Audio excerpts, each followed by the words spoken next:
अस्सलाम वालेकुम वरहमतुल्लाहि वबरकातुहू। आज का हमारा टॉपिक जो है वो दिल के मुतल्लिक़ है। आज से हम दिल के मुख्तलिफ़ अमराज़, इनके काज़ेज़ और सिम्पटम्स के बारे में और होम्योपैथिक मेडिसिन के बारे में डिस्कस करने जा रहे हैं। तो सबसे पहले हमारी जो बीमारी है वो है पेरिकार्डाइटिस, यानी दिल के पर्दे की सोज़श या दिल के पर्दे की वरम।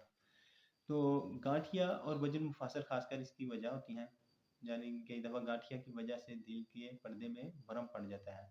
इसके अलावा भी इसके काज़ेज़ होते हैं, मसलन कई दफ़ा हल्का या सील या फुनत की वजह से, फुनती बुखार की वजह से ये मर्ज़ हो जाता है। उसके अलावा वर्म गुर्दा भी इसके असबाब हुआ करते हैं।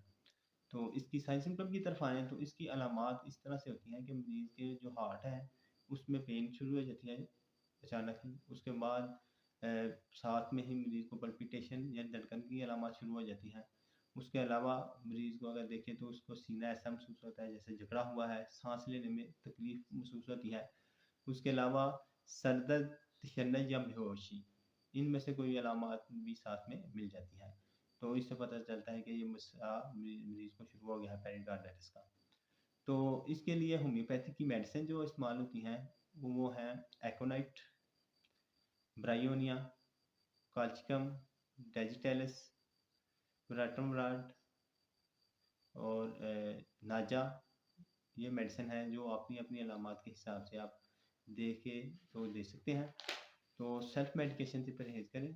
मुतल्लिका जो डॉक्टर है यानी कि होम्योपैथ जो आपके नज़दीक हैं उनसे पहले रब्ता करके फिर आपने मेडिकेशन शुरू करनी है। ये सिर्फ जनरल नॉलेज के लिए आपको बताया जाता है और ख़ासकर जो होम्योपैथ होते हैं, जो नए-नए होम्योपैथी में स्टूडेंट्स हैं उनके इंफॉर्मेशन के लिए ये बहुत फ़ायदेमंद है। तो आज का हमारा टॉपिक ख़त्म होता है। अगर अच्छा लगा इसे लाइक, शेयर और कमेंट्स करें। चैनल को सब्सक्राइब लाज़मी करें ताकि हर नए आने वाली वीडियो आप तक पहुँच सके।